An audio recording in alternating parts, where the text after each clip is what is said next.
बिस्मिल्लाहिर्रहमानिर्रहीम। अस्सलाम वालेकुम। मैं हूं मोहम्मद इदरीस स्वान एडवोकेट।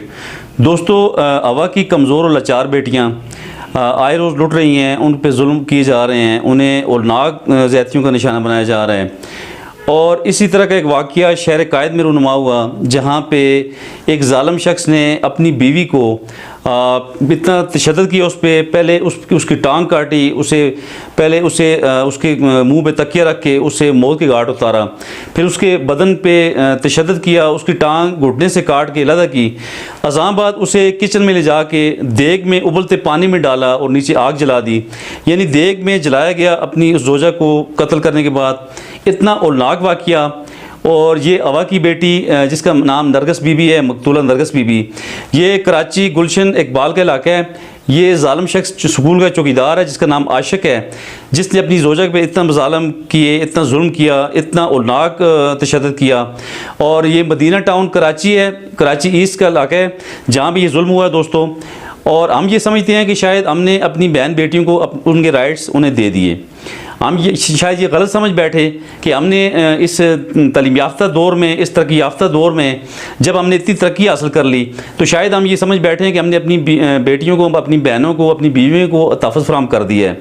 लेकिन शायद हम अभी तक गलतफहमी में हैं, क्योंकि हम ये गलत समझ बैठे हैं हमने अभी तक कोई राइट्स उन्हें नहीं दिए। चूँकि दीन इस्लाम ने मुकम्मल राइट्स हमारी बहन बेटियों को दे दिए, दीन इस्लाम ने मुकम्मल महफूज कर लिया, लेकिन हमने अभी तक महफूज ना किया। चूँकि हम अभी तक शायद दीन इस्लाम के सुनहरी असूलों को समझ नहीं पाए, या शायद हम उस पर अमल पैरा नहीं हुए। तो बहरहाल दोनों सूरतों में हमें ये सोचना होगा कि हमने किस तरह अपनी बहन बेटी को महफूज करना है। हमें इन वाक़यात से सबक लेना होगा। कितने जुल्म की बात है दोस्तों, 6 बच्चों की माँ को इतने बेदर्दी से, इतने ज़ालिमाना तरीके से मौत के घाट उतारा गया। और ये इंसानियत सोज वाक़या है। यकीन जाने कि खौफ आता है कि बंदा, एक शख्स इतना जुल्म भी कर सकता है कि अपनी जोजा को, जिसकी शादी की तकरीबन 22 साल हो चुके हैं, और 22 साल के बाद वो इतना बड़ा जुल्म कर रहा है। और कुछ इतलात ऐसी हैं कि कुछ लोगों का कहना है कि ये कत्ल इसलिए हुआ कि ये ज़ालिम शख्स इस बीवी को गलत कामों के लिए मजबूर कर रहा था। और कुछ लोगों ने यह कहा है कि मकान की तब्दीली, यानी मकान चेंज कर रहे थे, इस वजह से 2-3 दिनों से झगड़ा चल रहा था। बहरहाल जो कुछ भी हुआ, उसकी इतनी बड़ी सज़ा नहीं उस खातून को मिलनी चाहिए थी। ठीक है, डांट डपट भी हो जाती है, छोटे मोटे झगड़े भी हो जाते हैं घरों में, लेकिन इस हद तक जाना, मैं समझता हूँ जी, इतना बड़ा जुल्म करना और इतना खौफनाक तरीके से कत्ल करना। तो बहरहाल इसमें अभी जो कराची ईस्ट का जो मुतलका थाना है, मुतलका थाने में मदीना टाउन में FIR भी दर्ज हो चुकी है। और अभी तक कल्पट जो है, ज़ालिम कल्पट, वो वहाँ से भाग चुका है, अभी तक गिरफ्तार नहीं हुआ। और अभी कानून नाफिज करने वाले इदारों को हाई अलर्ट होकर काम करना होगा। अभी ये सारी जिम्मेदारियाँ उस लोकल पुलिस की हैं कि पुलिस ने किस तरीके से एक ज़ालिम शख्स को सलाहों के पीछे लेके जाना है। चूँकि हमने इंसाफ उसे देना है, उस खतून, उस मुर्दा खतून, वो जो मौत के मुँह में चली गई, उसके बच्चों को हमने इंसाफ देना है। और हमने अपनी अवा की बेटियों को, हमने तमाम अपनी बहन बेटियों को बचाना है।